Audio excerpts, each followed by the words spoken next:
Alors, voici comment visualiser l'oscillogramme des tensions simples dans un réseau triphasé équilibré. Premièrement, ici, je cherche le réseau triphasé en écrivant three-phase en, bien sûr, Y. C'est la fonction bien en étoile.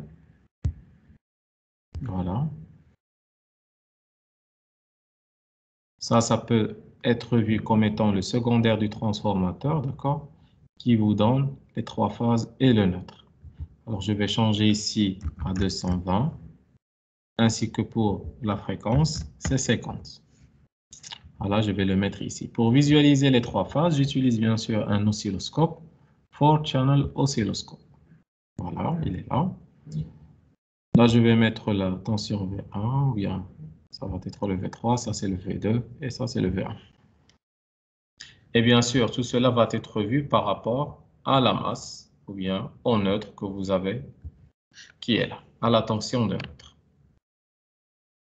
Bien sûr, pour visualiser ça en différentes couleurs, j'utilise différentes couleurs en cliquant deux fois sur un fil. Par exemple, je vais utiliser ici le bleu. Je fais OK. Pour le deuxième, j'utilise par exemple le jaune.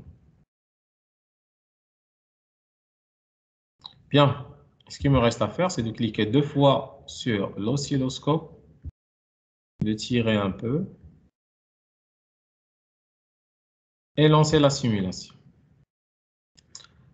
Alors, je dois adapter les échelles. Ici, bien sûr, je suis dans la channel A. Je vais augmenter un peu l'échelle.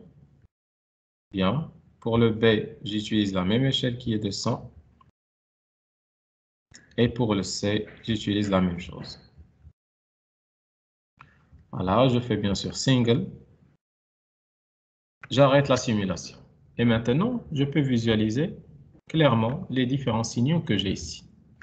Alors, regardez s'il vous plaît que la somme, à n'importe quel instant, posez le curseur ici, à n'importe quel instant, regardez dans le A, c'est 0 volts. Pour le B, c'est 266. Là, c'est moins 266. La somme des trois, c'est 0.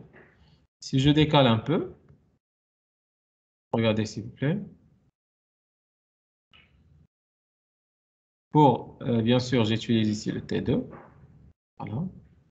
Pour le T1, regardez, pour le T1, là, c'est 310. D'accord, ça, c'est 310. Là, c'est moins 38. Là, c'est moins 171. Alors, si vous faites la somme, ça vous donne la même chose, d'accord, qui est le 310. Peu importe, bien sûr, la valeur que vous faites, à chaque moment, il vous donne, bien sûr, la somme qui est nulle. Alors, si je pose, par exemple, le curseur là, vous voyez bien sûr que ces deux, ça veut dire la tension bleue et la tension jaune, ils ont la même valeur. Et celle, bien sûr, le C, qui est la tension rouge, elle a une valeur négative de moins 311, qui est la tension maximale. Si vous faites 220 racine de 2, ça vous donne bien sûr à peu près cette valeur. Alors maintenant, pour vérifier le déphasage, regardez s'il vous plaît, je prends par exemple le signal jaune. Voilà, je prends le signal jaune. Je sais que ça, c'est une oscillation de signal jaune. Regarde, il commence de là, il fait une oscillation. Cette oscillation, bien sûr, est égale à 2π, bien sûr. Et bien sûr, en termes de temps, c'est 20 millisecondes parce que vous avez ici 50 Hz. Ça veut dire il fait 50 oscillations par seconde. Et 1 sur 50, c'est 20 millisecondes. Alors, si vous faites la relation de 3 que 2π vaut 20 millisecondes, ou bien 20 millisecondes vaut 2π, on va poser le curseur ici. Maintenant, 6,7, vous allez voir qu'elle vaut 2π sur 3. Ça, vous pouvez le vérifier, mais ça va vous donner, bien sûr, cette valeur. Et là, bien sûr, c'est le déphasage entre la tension jaune et la tension bleue, qui sont déphasées de 2π sur 3. Et de même pour la tension rouge, qui sont déphasées, bien sûr, de 4π sur 3. Voilà, vous allez voir, bien sûr, que la tension rouge, elle est en retard par 4π sur 3. Voilà, c'est assez simple.